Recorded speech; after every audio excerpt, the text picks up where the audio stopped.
They asked me to stand in the back of my own retirement party. Slapped a name tag on me like I was a stranger in the very company I helped build. They toasted each other, smiled for the cameras, and forgot I was even there. But I remembered every face, every name.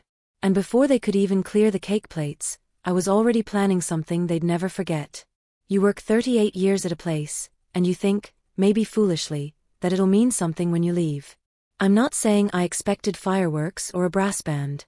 But I did think someone might say more than, "Thanks for your service, Judy," and then hand me a lukewarm slice of cake. I thought there'd be a seat saved for me at the head table, not a fold-out chair at the corner of the break room with a sharper written name tag that read, "Hi. I'm Judy, retiree." Parentheses and exclamation mark included. I stood there, clutching a paper plate and watching the young executives toast each other with sparkling cider like they'd won a war. My face was on the first marketing posters this company ever printed. My notes built the first sales strategy that took us national. But now I was standing under a sad happy retirement banner, barely taped to the acoustic ceiling, as they paraded their interns around like the future was already here, and I was already forgotten. No speeches. No thank you letter. Not even a lousy plaque. Just a cold card signed with best wishes, and a $10 Starbucks gift card. I'd given this company decades of my life, and they gave me a name tag to prove I didn't belong anymore. I tried not to let it show. I really did. I smiled. I even made polite conversation with the receptionist who thought I was someone's mom.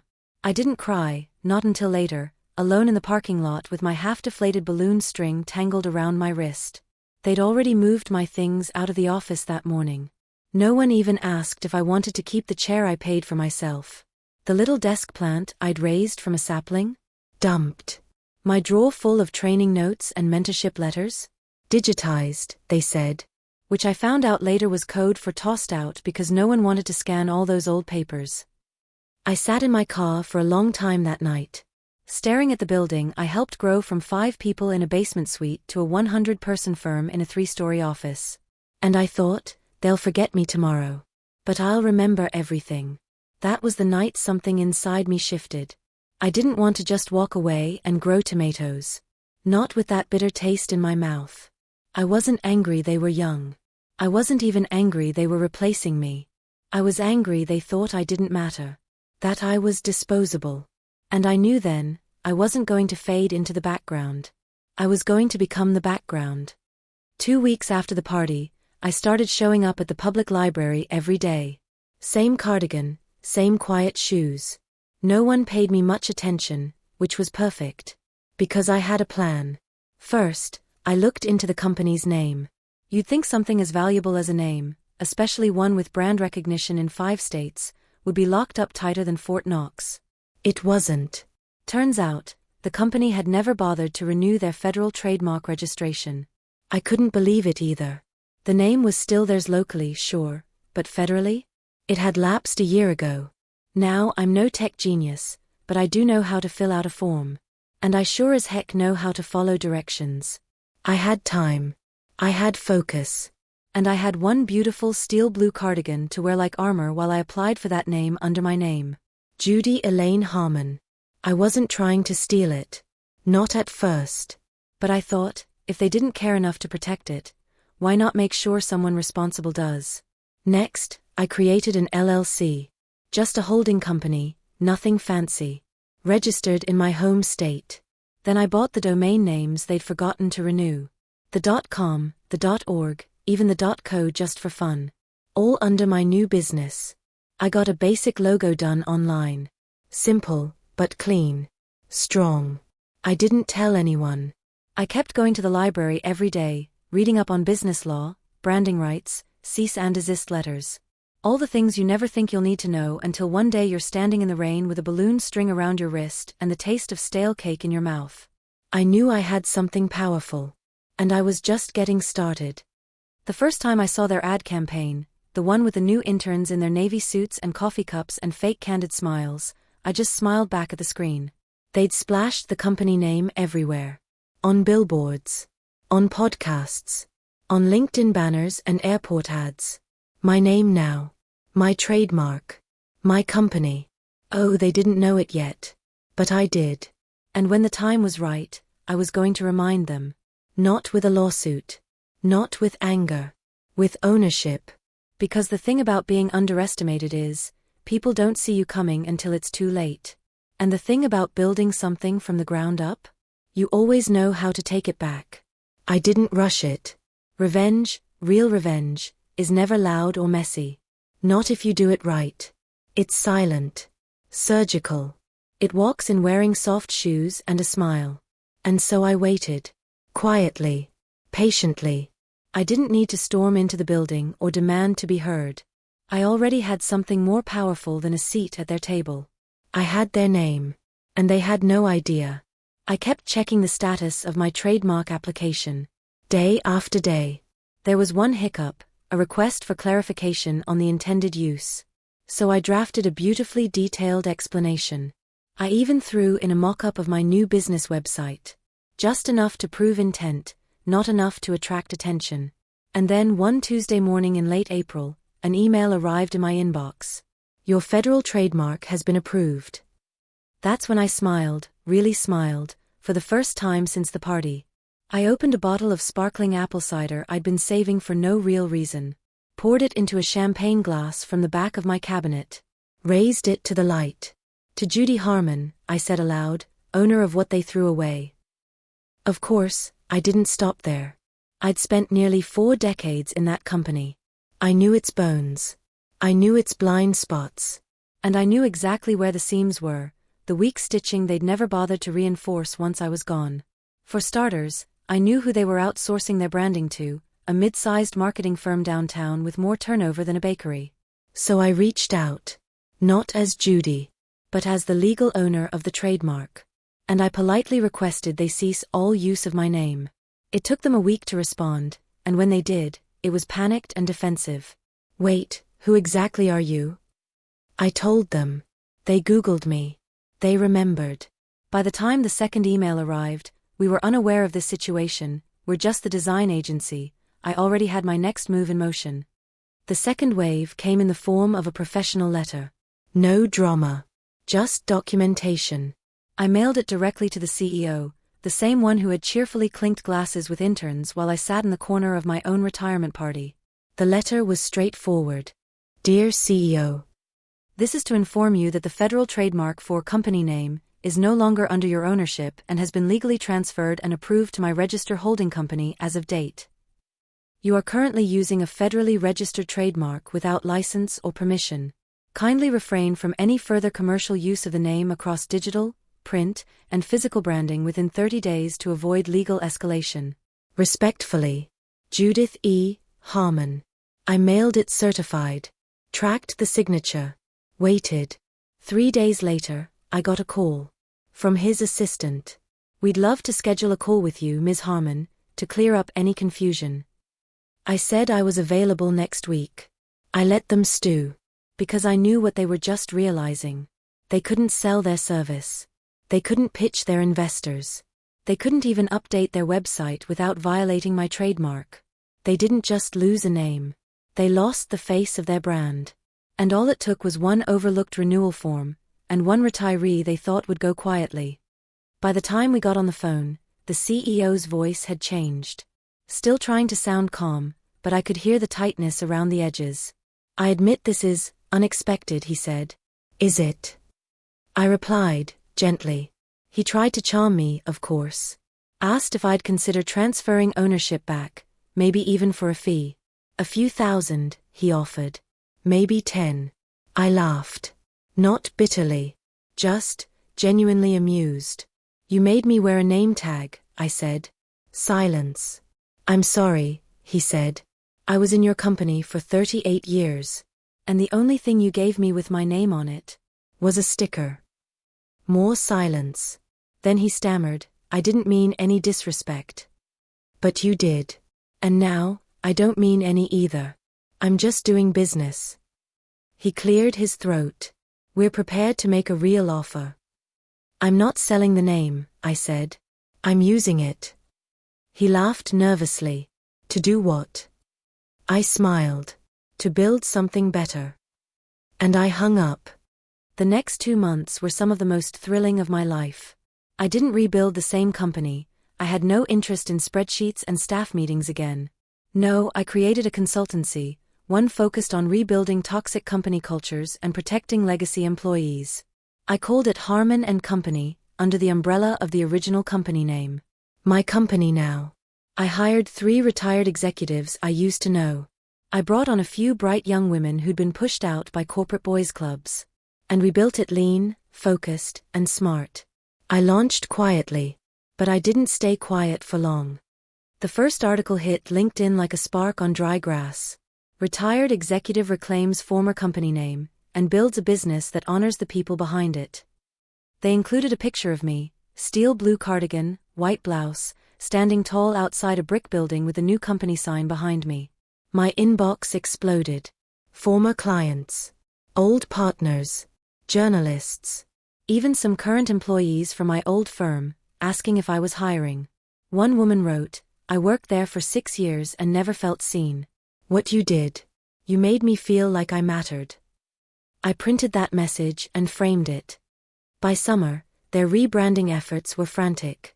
They changed their name, redesigned their logo, scrambled to explain it to clients. I watched it unfold like theater. They spent 6 figures trying to reclaim the image I'd built for pennies and pride. And every time I walked past their new office signage, sad, modern, forgettable, I felt nothing but peace. Because I didn't just take a name. I took back my place in the story. And the best part? I wasn't done yet. You know what they don't tell you about revenge? The silence afterward is addicting. No applause. No announcement. Just peace. Clean, sharp peace. When I walked into the building that used to bear my name, the one they'd painted over and rebranded in a panic, I didn't feel smug. I felt free. I was there for a scheduled consultation. One of their clients had found me through the article. Turns out they weren't happy with the new direction the company was taking. They asked if I'd meet in person. I said yes. And just like that, I was invited to sit in the conference room I helped design, not as an employee, not as a retiree, but as the competition. I wore the steel blue cardigan again. On purpose. It looked good under their lights. When I walked in, 2 of the newer staff stood up to greet me. One offered a handshake with a kind smile. The other glanced down at my name tag, printed on a sleek black lanyard with Harmon and Company in bold silver letters. The irony wasn't lost on either of us. "You look familiar," one of them said slowly. I smiled. I should. This was my desk. He blinked. Then nodded, slowly. The client arrived a few minutes later. We sat across the table. They outlined their needs. I asked questions, took notes, nodded at the right places. I watched as the representatives from my former company squirmed in their seats. Not because I was unprofessional, but because I was excellent. Because they could see exactly what they'd lost. And I wasn't even trying to rub it in. When I walked out of the building, I didn't look back. I didn't need to. Because just down the street, on a modest corner suite with frosted glass windows, a new sign was going up. Harmon and Company. It was tasteful. Solid. Brushed steel. No need for neon lights or gimmicks. My name. My legacy. Right there at eye level. I paid the sign installer in full that day and tipped generously. He asked if I wanted to take a photo. I did. Me, standing in front of the sign, arms gently crossed. Steel blue cardigan. A soft smile that said, I didn't need to raise my voice to take back what was mine. I sent the photo to a few friends, the ones who still believed in me when I was shoved out. And to one very specific email address. The CEO's personal inbox. No caption. Just the photo. That night, I got an unexpected call. Not from him. From someone else. Judy? A woman's voice asked. It's me, Rachel. Rachel had worked under me for years. Smart. Committed. But easily overlooked. She was one of the first to be cut when the company began restructuring. I read the article, she said, voice shaking slightly. I just wanted to say thank you. For everything. For showing us it's not too late. My throat tightened. How are you holding up? I asked. She hesitated. I'm working as a receptionist now, she said. Trying to stay afloat. But it's hard. I miss doing what I loved. I didn't hesitate. Come in on Monday, I said. Let's talk about what you love. She cried. And I felt something shift inside me, something bigger than revenge. This was no longer just about payback. It was about restoration. By Monday, I had 4 meetings lined up with former colleagues, women in their 50s and 60s who'd been let go, passed over, or simply pushed aside. They weren't looking for pity. They were looking for purpose. And I had plenty of that to share. We rebuilt the company from the ground up. Not to be flashy, but to be functional, honest, human. Our first official campaign? Legacy isn't a liability. It hit a nerve. Suddenly, we were getting speaking invites, requests for workshops. Podcasts wanted me to talk about workplace ageism. One even titled the episode, "The Retiree Who Took Back Her Name and Gave Others Theirs." It spread fast, but I stayed grounded. I had no interest in turning this into some media circus. I didn't need to go viral. I just wanted to prove a point, not only to them but to me, that I was never fragile. They were just afraid I knew too much. A month later, I was asked to speak at a corporate leadership conference. I almost said no. Then I saw who was sponsoring it. My former company. I smiled. I said yes. The day of the event, I arrived early. Same steel blue cardigan. Same quiet confidence. I sat in the green room backstage, sipping tea, listening to the muffled applause as other speakers wrapped up. Then the stage manager called my name. "Ms. Harmon, you're on in 5. I stood. Smoothed my slacks. Straightened my blouse. As I walked out under the warm lights, I could see familiar faces in the crowd. Some turned, surprised. Some stiffened. One actually looked down in embarrassment. I leaned into the mic. "I want to tell you a story," I began. And I did. Not about revenge. Not exactly. About resilience. About recognition. About what happens when you build something with your own 2 hands, and what it means when people try to erase you from it.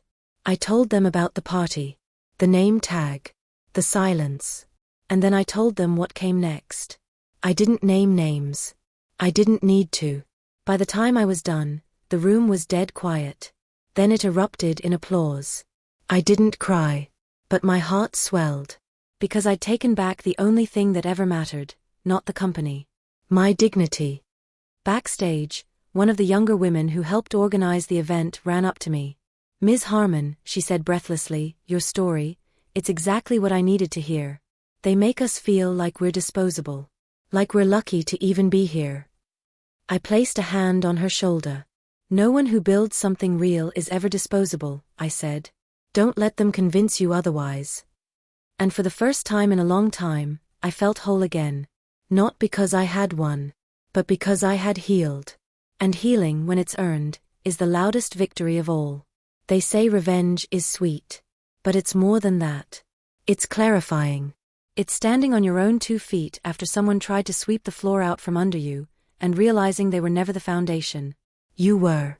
After that conference, things picked up quickly. Word spread. Not just about Harmon and company, but about me. About the woman who took back her legacy, and refused to fade out quietly. I started getting letters, emails, phone calls. From women in their 50s, 60s, 70s. From professionals shoved aside, dismissed. From daughters whose mothers had given everything and been thanked with silence. One message stood out. It came from a former intern. Her name was Claire. She wrote, "I was there the day they put that name tag on you. I still remember the look in your eyes. I knew something was wrong. I wish I'd said something. Then, you taught me how to own a room without raising my voice. You taught me grace. You taught me not to apologize for being the most prepared person in the room. I'm watching everything you're doing now. You're still teaching me." I cried. Not from sadness, but from confirmation. They tried to erase me. But the imprint I left, it didn't wash away. It grew. The funny thing is, I never wanted to run another company. I was supposed to be retired, remember? But now, each morning, I woke up with purpose. No one breathing down my neck. No one double-checking my age like it was a liability. I worked with people who wanted to be there. People with decades of wisdom and zero interest in office politics. One of them, Lynn, had been a receptionist for 30 years and could run logistical circles around most executives. I made her director of operations within 2 weeks. She cried when I handed her the offer letter. "Why me?" she asked, voice cracking. "Because you already run everything," I said. "I'm just making it official." And like that, we started reclaiming titles they'd never let us have before. Then came the offer. From them. From my old company. I got the email late one night. Plain. Cold. The kind of corporate wording you could tell had passed through 5 departments before hitting send. "We're reaching out to propose a strategic partnership between Harman & Company and Innovis Holdings." I laughed. Out loud. They didn't get it yet. This wasn't a business play for me. This was principle. Still, I met with them. Because I knew they'd expect me to say yes. That I'd be flattered. Eager. Ready to sit at the same table that once shoved me off. So I let them set the meeting. Fancy downtown office. Glass walls. Cold water in sleek bottles. 3 executives waiting at a polished table. All younger than me. One of them stood, hand extended. "We're thrilled you could join us, Judy." My smile didn't reach my eyes. "You'll forgive me," I said, "if I don't remember your name. I meet a lot of people now." A flicker of discomfort crossed his face. Good. They launched into their pitch. They wanted to acquire Harman & Company. Keep me on as a consultant. Fold our image into theirs. Use my story for PR. "You'd be a wonderful face for our new age diversity campaign," one of them said. Age diversity. They wanted to use me, the woman they discarded, as a mascot for inclusion. I let them finish. Then, I placed my hands calmly on the table. "You want me to sell you the name I rebuilt," I said. "The one you tried to paint over. You want to slap my face on your website and call it progress." No one said a word. I stood up. Straightened my steel blue cardigan. "This company wasn't built for your image," I said. "It was built for people like me, and the people you pushed out. We don't need your permission. And we sure as hell don't need your partnership." I left. Didn't slam the door. Didn't say a single cruel word. But I walked tall, and they watched. By that winter, we had opened a second office. I hired 3 women who were laid off after hitting 60. We paid them better. Treated them better. Let them set the pace, and watched them thrive. We didn't talk much about age in our meetings. Not because we were avoiding it, but because it wasn't a problem anymore. We just worked. One day, while leaving the new office, I spotted a young man waiting on the sidewalk. Nervous. Bouncing on the balls of his feet. He looked about 30. Crisp shirt. Expensive shoes. I recognized the company logo on his laptop bag. He saw me and stepped forward. "Ms. Harman?" he asked. I nodded. I'm new at Innovis. They asked me to pass this along." He handed me a white folder. I opened it. A formal offer. Revised. More money. More flexibility. More respect. I looked at him. "Do they know how insulting it is," I asked gently, "to be offered a seat at a table I built?" He swallowed. I don't know, ma'am. I just work in PR." I handed him back the folder. "Then let them know," I said, "that the name they wrote off is now a name they can't afford." He nodded and walked away. And I smiled. Because the message had finally landed. Not with a bang. Not with a scandal. But with presence. That weekend, I finally hosted a dinner with some of the women who'd helped me get here. We sat in my living room. Soft music playing. Warm food. Loud laughter. One of them, Carol, raised her glass. "To Judy," she said. "The woman who showed us it's never too late." I smiled, heart full. But I raised my own glass and said, "To us." For never letting them decide when we were done. And just like that, I knew the next part of the journey wasn't about revenge anymore. It was about legacy. And this time, I was writing it my way. It's strange what you remember. I don't remember every birthday. I don't remember every award. But I remember that moment, standing at the center of my own retirement party, staring down at a sticker on my chest that read, "Hi, my name is Judy." Not even Ms. Harmon. Just Judy. Like I was a guest. Like I needed permission to be seen. They didn't realize they were giving me the clearest message of all: we're done with you. But now, as I sit in the office that bears my name, I can't help but feel that maybe, just maybe, they gave me a gift. Not respect. Not dignity. I found those on my own. But fuel.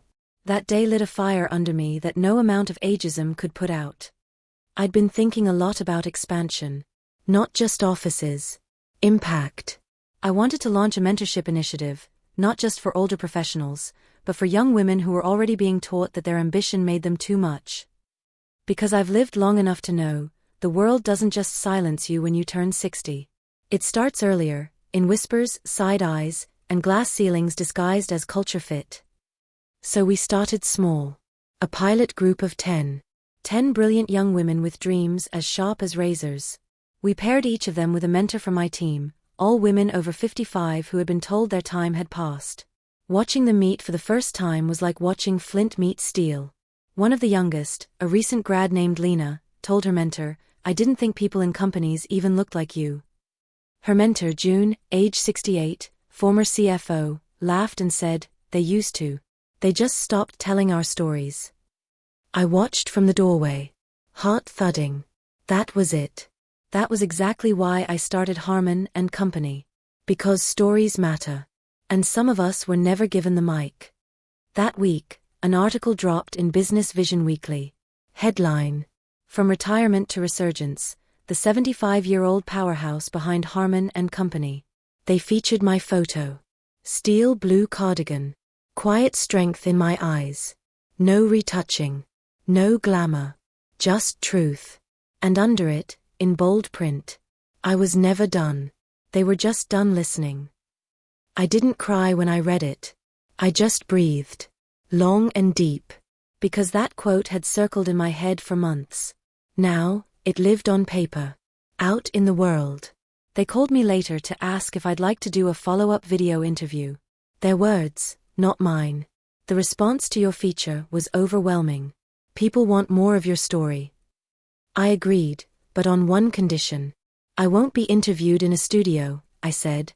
You'll film me here, in the office. With my team. They hesitated. Then agreed.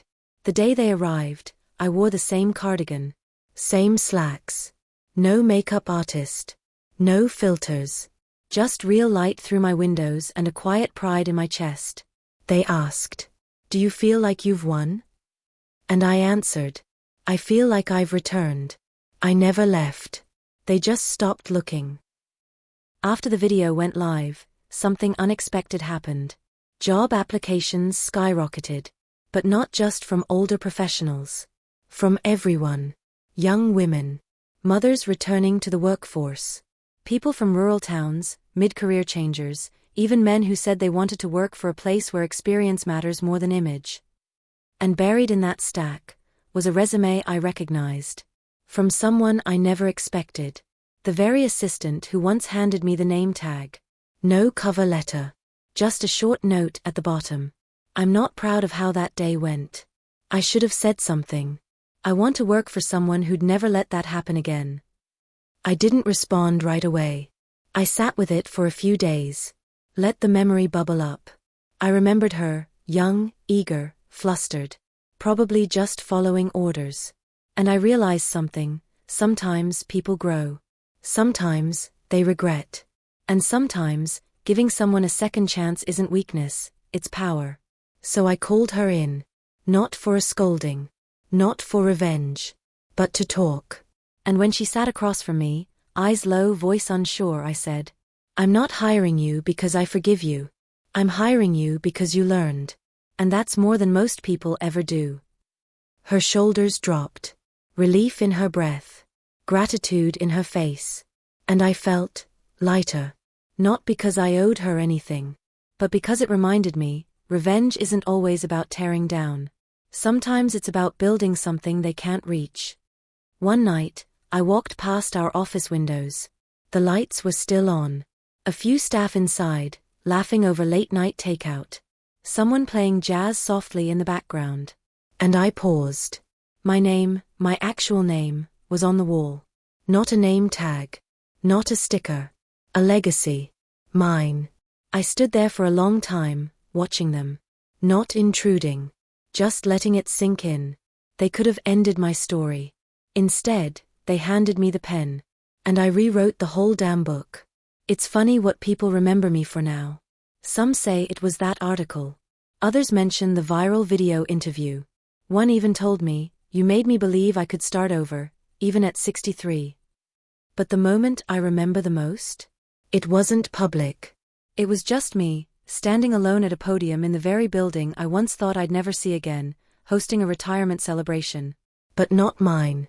For another woman. Martha, age 80. A copy editor who'd worked in publishing for 40 years and had been pushed out of her last company with nothing but a goodbye email and a frozen cupcake. So we gave her a real farewell. One with speeches. A red velvet cake with buttercream roses. A slideshow of her edits, complete with quotes from writers she'd mentored over the years. And when she stood up to speak, I noticed she reached for her chest. No sticker. No name tag. Just a locket she wore daily, holding a photo of her and her late husband. She said, "This is the first time I've ever felt truly seen." That's when I knew, my revenge was complete.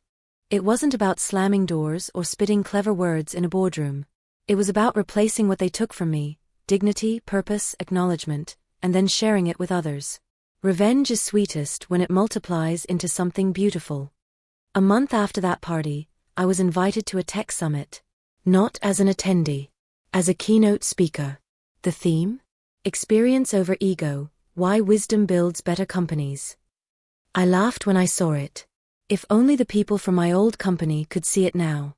I stood on stage in my steel blue cardigan, still no heels, still no filter, and told a room full of executives and venture capitalists.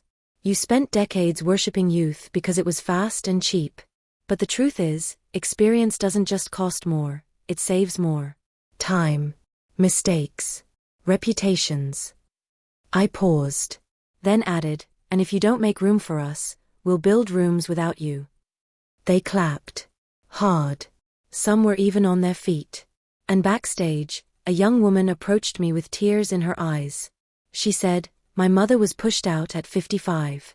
She hasn't worked since. I'm sending her your speech." My chest tightened. I wanted to say so much. But all I could manage was, she still has time. And now she has a story too. The real kicker came weeks later. I got a call from a private equity firm. One of the largest in the state. The same firm that backed my old company. They asked if I'd consider buying them out. Not because they were struggling, but because I was winning.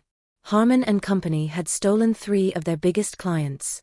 The mentorship program was now in 5 states. And our retention rate was the highest in the industry. They said, "We'd rather work with you than compete with you." I leaned back in my chair and smiled. Then asked, "Do I still need to wear a name tag?" Silence on the other end. Then, laughter. Nervous, genuine, slightly ashamed. "No ma'am," they said. "Everyone already knows your name." I didn't say yes right away. I wanted to think. Sit with it. I walked through our office that night, quiet, glowing from the streetlights outside. Framed photos of our team hung on the walls. One read, "We don't retire people.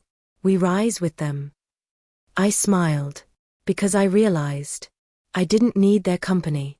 I already had mine. I didn't build Harman & Company to make a point. I built it to make a future. And revenge?